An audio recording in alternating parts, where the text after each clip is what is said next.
Welcome to a municipal update with our city administrator, Steve Volkert. Welcome, Steve. Thank you. We are in the month of September and would like to give our viewers an update of what's happening inside the city since the beginning of the year. I had you here in spring. I missed you in August, but here we are. Summer goes by fast. Right. So some things that are actually happening currently in the city that people, as they're in and out, can see is the mill pond is trying to get drained. We've had an unusually high volume of rain for the month of August, and it looks like we're going to try to get going on those repairs as soon as they can safely and feasibly return to work on the wall. Yeah, so this week specifically, they're hoping to put 6 straight days in. They have the first 4 blocks of probably a couple hundred blocks put in with the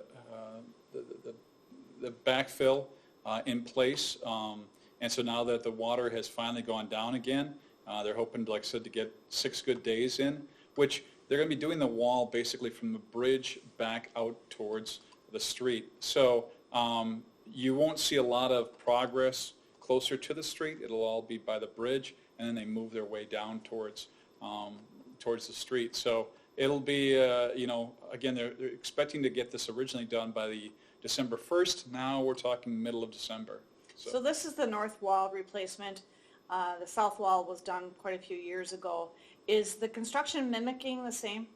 Yeah, absolutely. The materials they'll use, how they're doing it is exactly the same. It's the same company doing it, Wonder Construction, out of Iron Ridge. Yeah, this was a project that originally was going to be done in 2020. It was in the budget for 2020. We borrowed the money in 2020.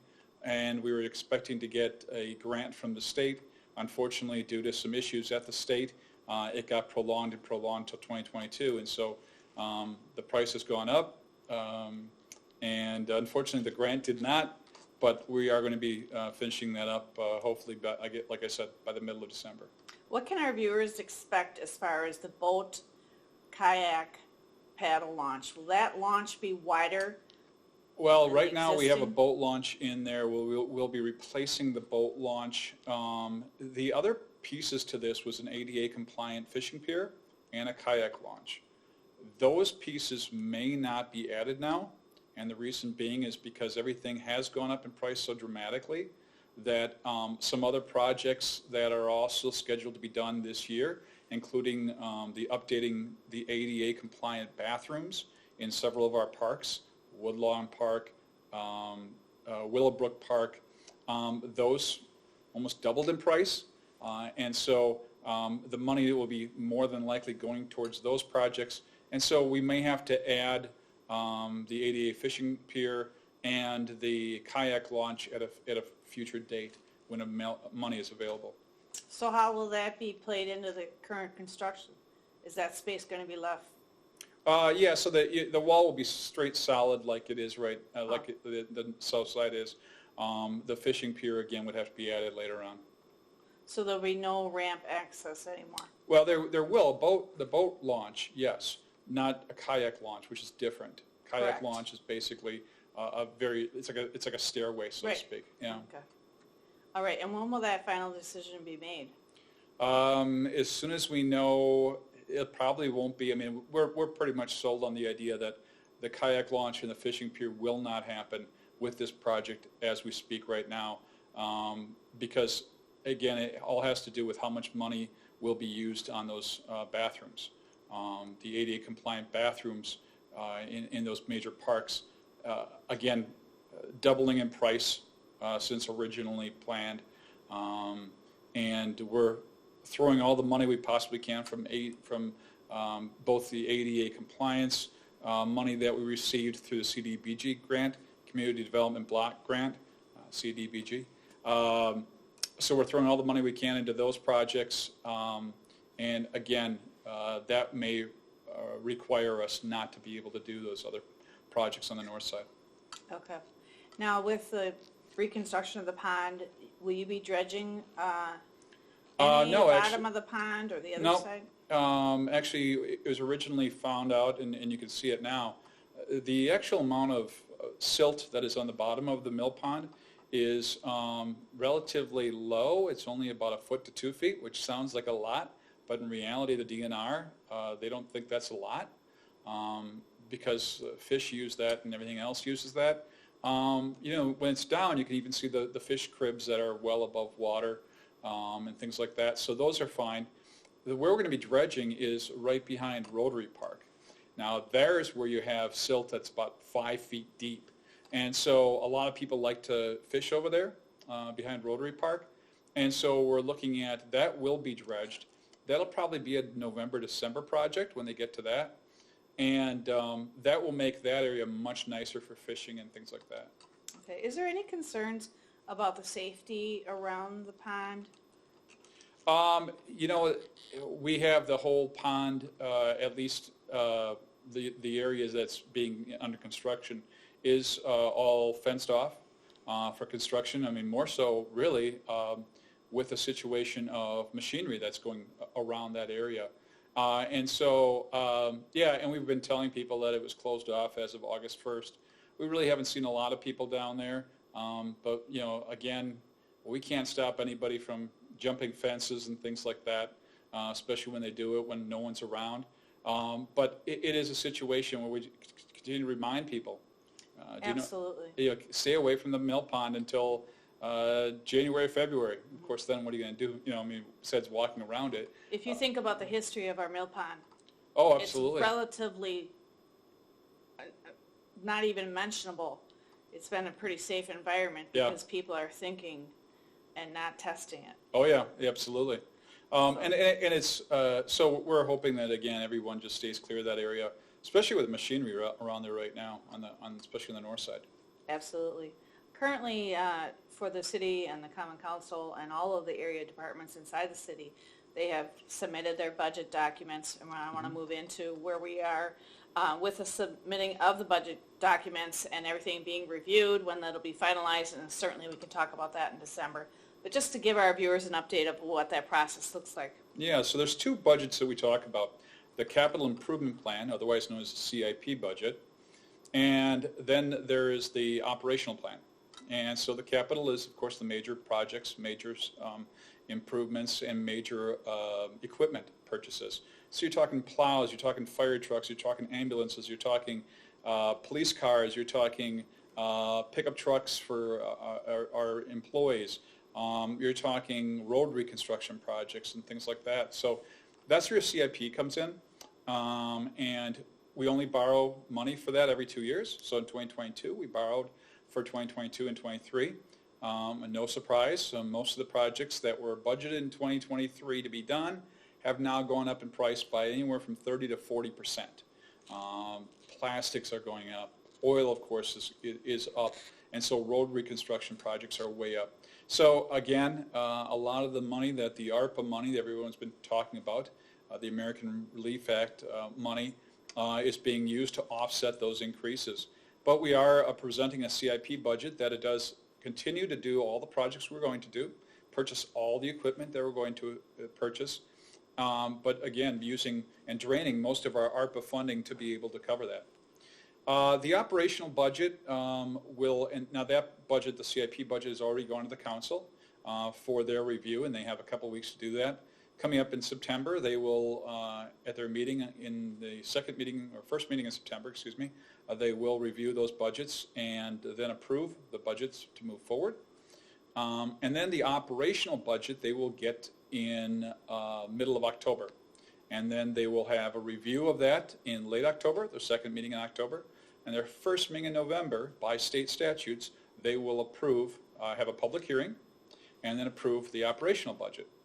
Now, the operational budget is about a $46 million budget. Of that, half, a little bit more than half, is utilities. So that's your water, sewer, and electric utilities. The biggest portion of the rest of the budget is police, and then the rest of the departments, including fire and rescue and everything else. So those budgets have been presented.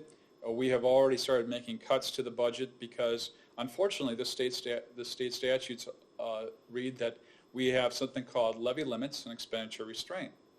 Now, expenditure restraint means you can minus your borrowing or your levy on debt you can only spend so much money on operations.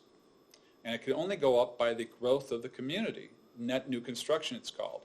So if I have 5 new houses that are built in the last year, and the net new construction of those, the value of that is, let's just say each house is $200,000 for easy math. It's $1 million. It's $1 million onto your mill rate. I can only increase it by the tax value of that $1 million house, $1 million worth of houses. So in our situation, we were only able to, tentatively looking at it, only able to raise the mill rate by, or the taxes, I should say, by a total of $100,000. $100,000 in a budget of $40-some million isn't a lot of money, right? But that was based on our growth of our community. For what year? For 12, that's a good question. So they look at the past year growth for the next year's budget. So as of January 1st, 2022, and you think about, well, Festival Foods wasn't completed by January 1st, and so many houses that were being built now were not built by January 1st, 2022. So that will dictate our total. Our total was 1.5%, 1.6% growth. So that's not a lot in net new construction. So again, we were only able to increase our spending by, like I said, that $100,000. Now, to put that in perspective, when we do raises, let's just say a very minimal, I'll say minimal raise of 2%.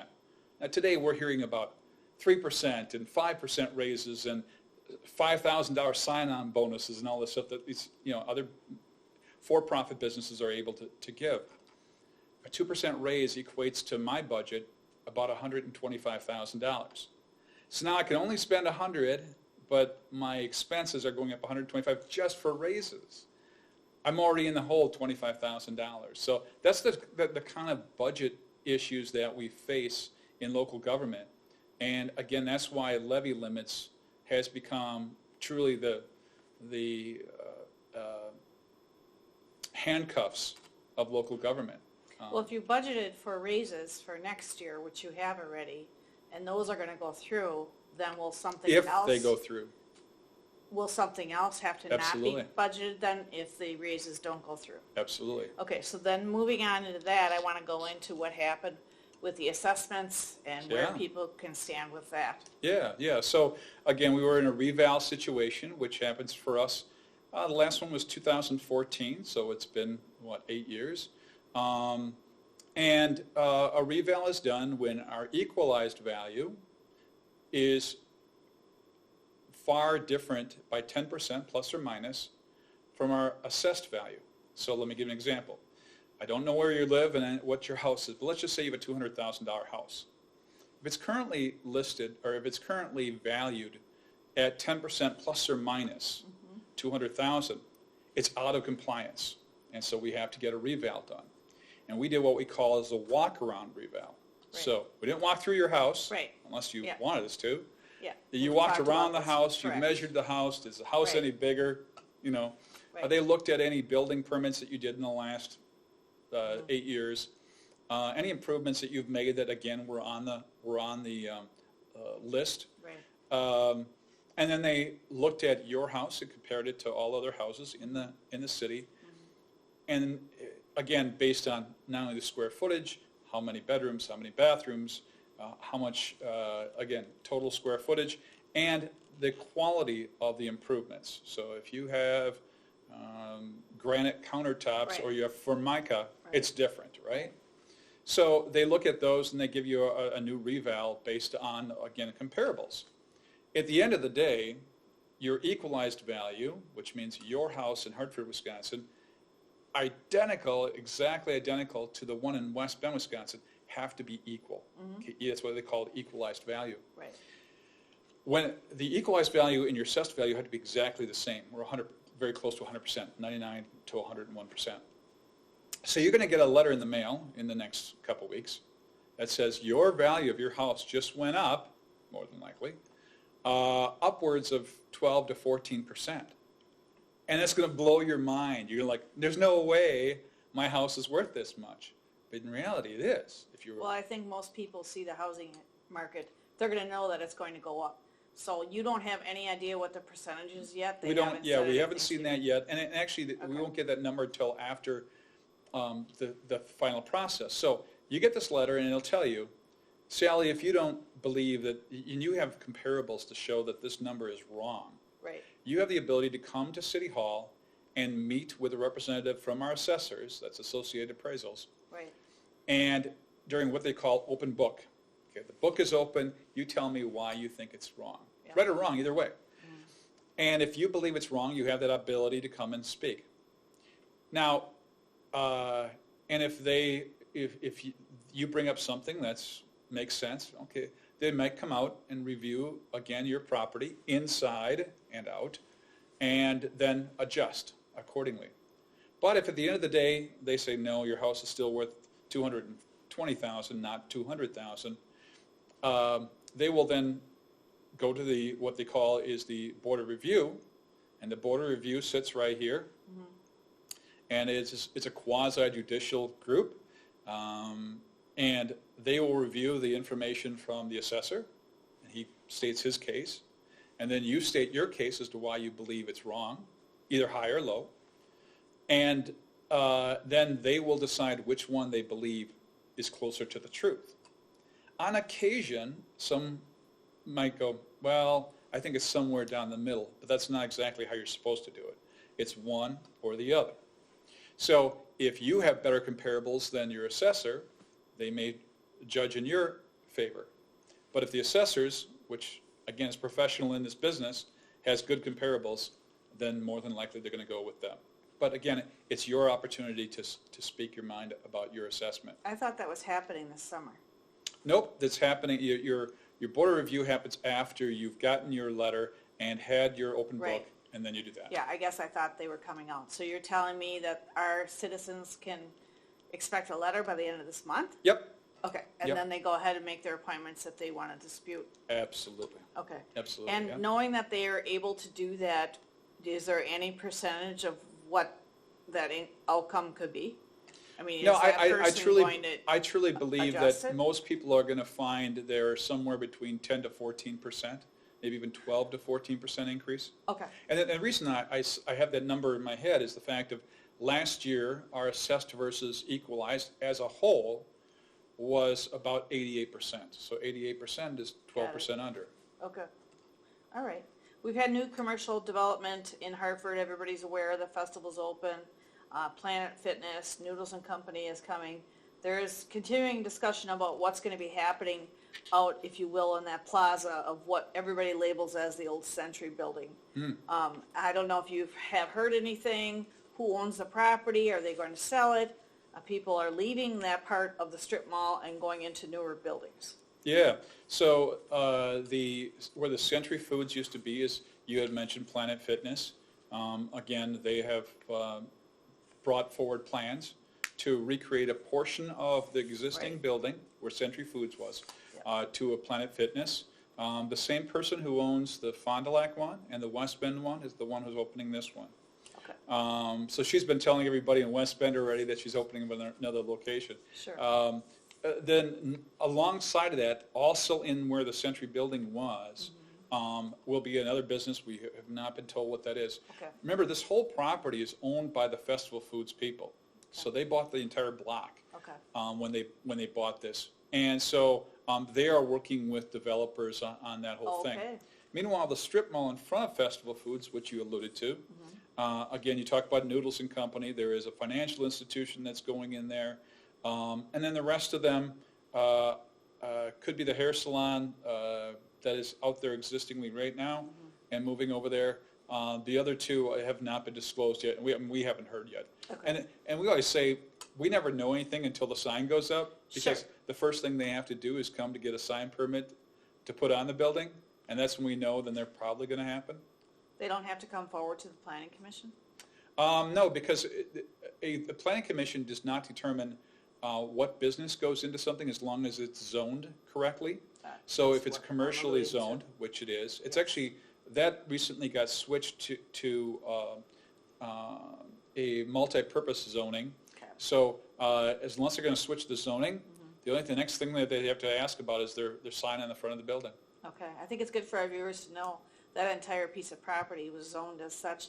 I think it's also good for our viewers to know that Festival is the current owner of that land. Yeah. And have that amount of land use coming forward. Yeah, and like I said, it's a great thing for everybody because not only is it bringing new businesses to the community, but the fact is the value of that property went from $3 million when it was owned by the former developer to, when it's all said and done, it's probably $13, $14, $15 million. Okay. That's great tax base increase. So to close out our interview, I would like to let our viewers know, even though our population is increasing, if I heard you correctly on the beginning of this interview, even though the population is increasing, that doesn't necessarily mean that the development is increasing as far as housing. Yeah, housing is definitely still doing really well. We build about 40 homes a year in the community, 40 housing units. That could be a duplex is 2, a fourplex is 4. But what the value of those, of course, is in the big scheme of things, when you're talking billions of dollars of total value, 40 houses, 300,000 each, it's really a small percentage of what the total value is, yeah. Okay, and with the increasing of population and increasing of housing, hopefully, will any of our citizens see any amenities change? Will anything be added? Well, I think a couple services that we offer will continue to be, reviewed. From policing to fire. In the 2026 CIP budget, we have a $2.4 million budget for a second firehouse, which of course we've talked about before. We've already purchased the property on Highway K there. So they're going to see some of those things. Yeah, and besides that, I don't foresee additional buildings being added to the existing host that the city owns. Okay, there's been discussion about there's really not enough garage space for all of the vehicles that our police department use at this time. And if we're only going to increase the amount of police coverage that we have, is there any talk about creating some kind of space, especially during inclement weather? Yeah, well, garage spaces, there's multiple vehicles that could be used, and we've talked about this too, is the fact of when we do put in the second firehouse, that we will be transferring some of the vehicles out of the existing firehouse and share in that. We're not buying like all new, brand new vehicles to be in the second house. We'll be sharing the vehicles, ambulances, things like that. And so we may have some room in one of the existing buildings that the fire department has we have vehicles, two vehicles in engineering that go on, uncovered. Police department has 2 or 3 vehicles that at nighttime are outside all the time. So yeah, that's definitely one of our needs moving forward. Okay. Well, I look forward to talking with you at the end of December, and I'm going to be having the chamber in later this week, and we'll talk about the new developments downtown. Again, we continue to grow, and I think that it's happening here in Hartford campaign is really paying off. Yeah, it's a part. The whole downtown redevelopment is part of a 2015 plan, which was brought forward with our help from Voorhees, and everything that's a part of that plan has been implemented so far, including the new tasting room at Brood Omen in downtown, which will be opening up on the 17th. And so all the 3 major pieces of that puzzle are in place. So it's pretty cool that we can not only put together a plan, but we actually implemented the whole plan. And so now we're looking forward to even more things in not only the downtown, but the rest of the city. Great. Thank you for your time, Steve. Thank you. You're welcome. And to our viewers, as always, thank you for watching.